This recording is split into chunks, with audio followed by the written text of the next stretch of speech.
Don't buy expensive chemicals. Get a bottle of olive oil and pour a little bit on the stain. Scrub it a little bit with some paper towels, and voila! After a little bit of scrubbing, it's gone. Bananas losing their luster too soon? Save money next time by covering the top stem with some plastic wrap or just a plastic bag. They'll last you significantly longer. It's warming up and the ants are invading, but you don't need to buy harsh pesticides. Grab some cornmeal from your pantry and sprinkle it around the edges and crevices of where the ants are.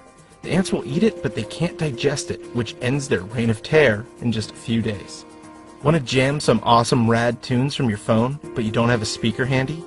Grab an empty toilet paper roll and cut a slit in it. Stick a couple tacks on both sides and you've just created an amazing amplifier.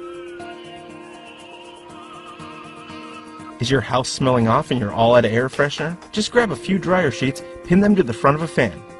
Ah, spring fresh for pennies on the dollar.